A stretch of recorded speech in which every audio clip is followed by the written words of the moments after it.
오늘도 하나님 앞에서 하루를 하나님과 함께 시작하시는 여러분, 하나님의 놀라운 은혜가 여러분과 함께 하시기를 간절히 소원하고 축복합니다. 아멘. 오늘은 드디어 야곱이 요셉을 만나러 애굽으로 떠나는 그러한 장면입니다. 우리 오늘 본문 말씀 한번 읽어보도록 하겠습니다. 1절부터 한번 읽겠습니다. 시작. 이스라엘이 모든 소유를 이끌고 떠나 브엘세바에 이르러 그의 아버지 이삭이 하나님께 희생 제사를 드리니. 아멘. 이스라엘이, 다시 말해서 야곱이 그 모든 소유를 이끌고 떠나서 애굽으로 가는 길 가운데 브엘세바에 이르렀습니다. 브엘세바는 어떤 곳이냐면은 가나안 땅의 최남단에 있는 곳입니다. 그래서 이 브엘세바를 벗어나면 이제 가나안 땅을 벗어나는 것이 되는 것이고, 이제 하나님께서 약속하신 그 가나안 땅을 완전히 벗어나는 그런 것이 됩니다. 브엘세바에 이르러서 야곱이 생각이 났습니다. 그동안에는 아들이 살아있다는 소식을 듣고 기뻐서 아들 만나러 가겠다는 그 생각, 그 일념 안에 왔는데, 막상 가나안 땅을 벗어나게 되는 브엘세바에 이르러서 막상 여러 가지 생각이 드는 것입니다. 그 가운데에서 하나가 뭐냐면 바로 가나안 땅을 떠나는 것에 대한 두려움이었습니다. 야곱은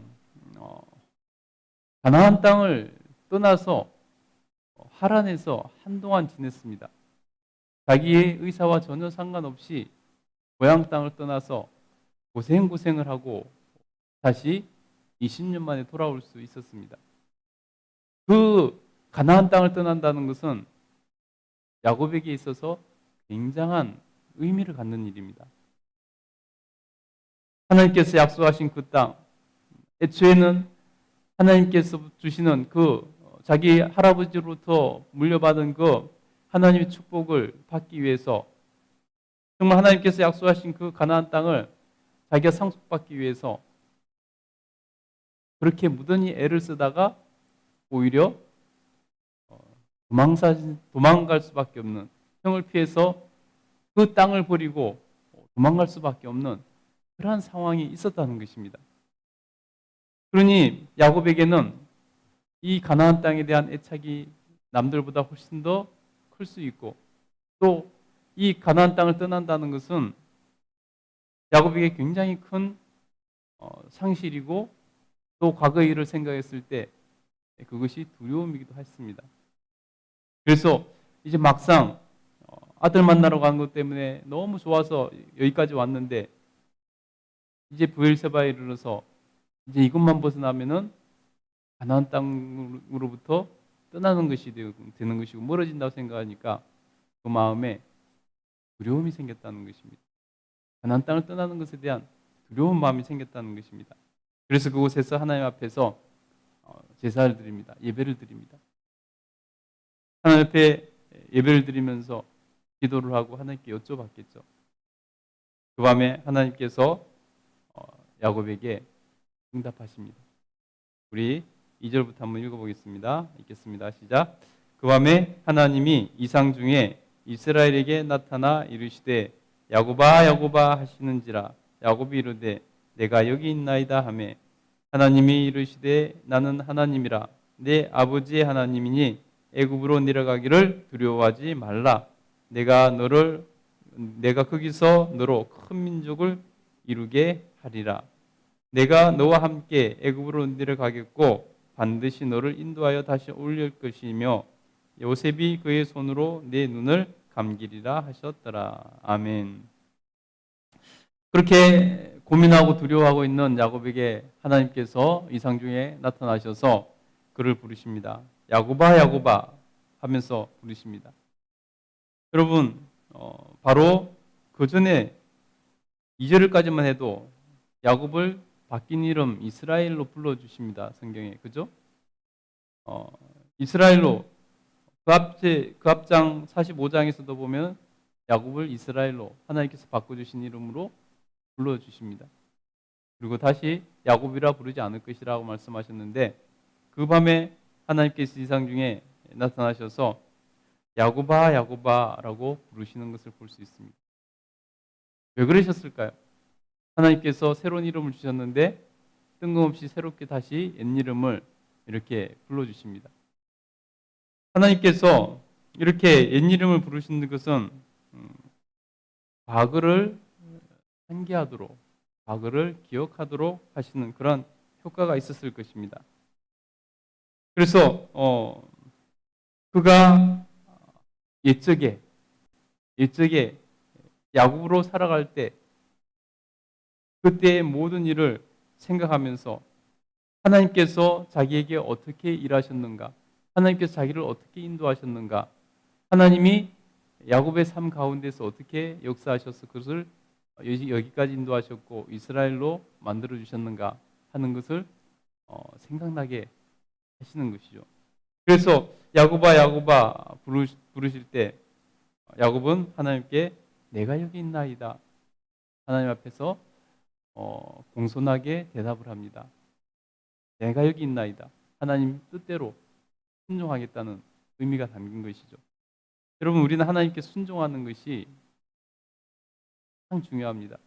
우리의 신앙생활에서 하나님께 순종하겠다는 태도를 가지고 하나님께서 무엇을 말씀하시든지, 하나님께서 어디로 가라시든지, 무엇을 하라시든지, 하나님께서 또 어떤 사명을 주시든지 나는 순종하겠다는 기본적인 그 태도가 중요하다는 것입니다.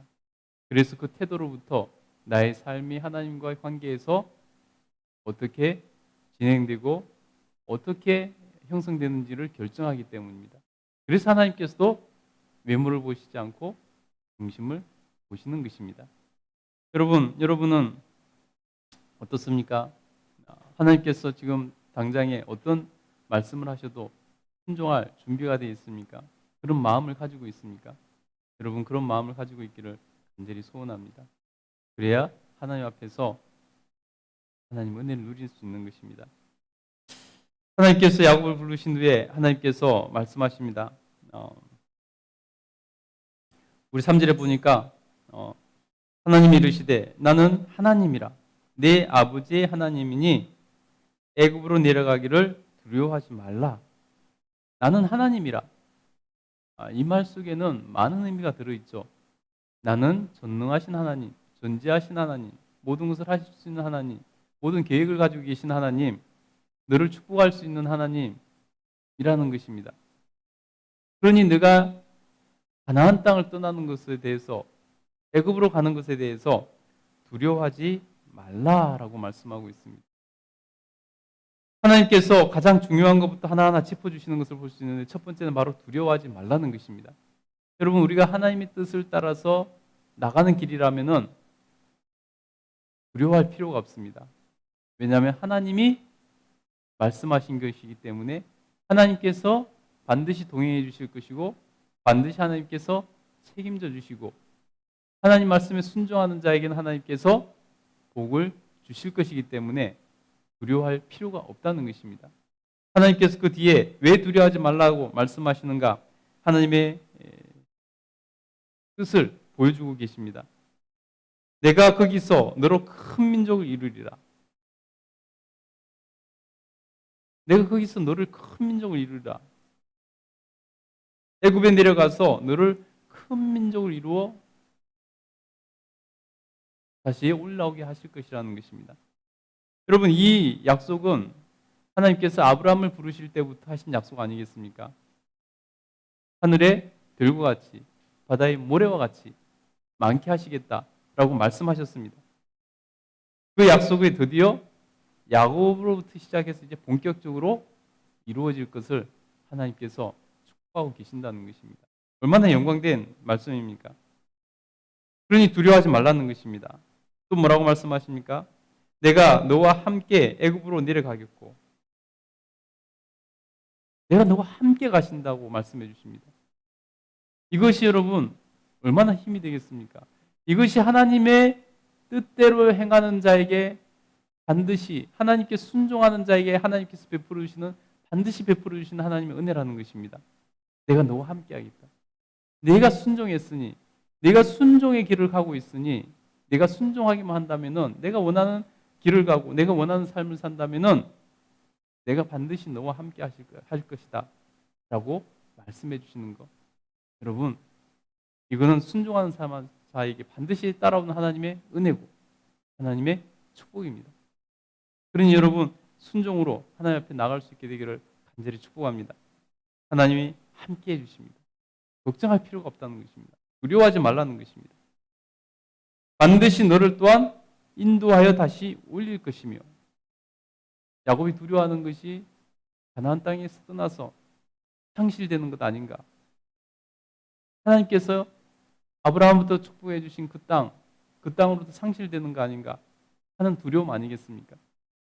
하나님께서 그 두려움 말고 반드시 너를 다시 인도하여 다시 올릴 것이다 라고 약속하고 계신다는 것입니다. 여러분, 하나님은 우리의 마음을 무시하시는 분이 아니십니다. 하나님께서는 우리의 마음을 헤아리시고 왜 하나님께서 야곱이 걱정하시는지를 아시고 그를 안심시켜 주시는 것을 볼 수 있습니다. 그래서 여러분, 하나님께서 야곱이 두려워할 때 내가 너와 함께 할 것이고 네가 걱정하는 것 내가 아니 반드시 다시 너를 불러 올릴 것이다 라고 말씀하고 있습니다. 그에서 더해서 그의 죽음이 평안하고 기쁘게 맞이할 것을까지 하나님께서 말씀해 주십니다. 요셉이 그의 손으로 내 눈을 감기리라. 야곱에게는 이것보다 더 큰 위안이 없는 것이죠. 죽었다고 생각했던 아들, 죽었다고 생각하고 슬픔에 살아왔던 그 시간들에서 아들이 살아있을 뿐만 아니라 애굽의 총리가 되어서 그렇게 기쁨으로 만날 수 있으니 얼마나 행복하겠습니까? 그런데 그 아들이 자기의 임종을 책임져 줄 것이라 하고 말씀하고 있다는 것입니다. 여러분, 하나님의 공감 능력은 정말로 끝이 없는 것 같습니다. 여러분, 하나님 우리를 얼마나 공감해 주시는지, 하나님께서 내 마음을 몰라주셔, 이런 말을 우리가 절대 해서는 안 된다는 것입니다. 하나님은 우리를 끊임없이 공감해 주시는 분이십니다. 우리의 마음 깊은 곳까지도 이해해 주시고 함께 마음 아파해 주시고 함께 기뻐해 주시는 분이 우리 하나님이십니다. 그래서 하나님께서 야곱에게 두려워하지 말라. 너희 앞날에는 좋은 일만 있을 것이야. 복된 일만 있을 것이야. 라고 축복하고 계신 것입니다. 저와 여러분 삶 가운데도 하나님께서 우리가 하나님만 바라보고 순종해 나간다면 하나님께서 인도하셔서 야곱을 책임지신 것처럼 저와 여러분의 삶도 책임져 주실 줄 믿습니다. 그래서 우리 하나님 은혜 가운데 기쁨으로 살아가는 저와 여러분 되시기를 간절히 소원합니다. 그렇게 위로를 받고 야곱이 드디어 이제 애굽으로 다시 출발을 합니다. 근데 보면 여러분, 원래는 지금 온 땅에 기근이 들었을 때 애굽에 기대어서 살아갈 수밖에 없는 그러한 존재지만은 하나님의 은혜 베푸시니 애굽에서 대우받으면서 모셔져 가는, 왕이 보낸 마차에 모셔져 가는 그러한 모습을 볼 수 있다는 것입니다. 여러분, 하나님께서는 이렇게 하나님을 사랑하는 자를 대우해 주신다는 것. 모든 사람들이 기근에 애굽의 그 양식에 기대어 살고, 심지어 애굽의 자국민들조차도 자기의 모든 것을 팔고 나중에 심지어 자기 몸까지 종으로 바치겠다고 하면서 자국민들도 그 애굽의 양식을 기대어 살아가는 것을 볼 수 있습니다. 그런데 하나님께서는 이방인인, 애굽 입장에서 보면 이방인인, 남은 나라 사람인 이 히브리인들을 왕이 친히 마차를 보내서 모셔가서 그곳에서 애굽의 좋은 것들을 먹게 해주시는 그런 놀라운 은혜를 누리게 된다는 것입니다.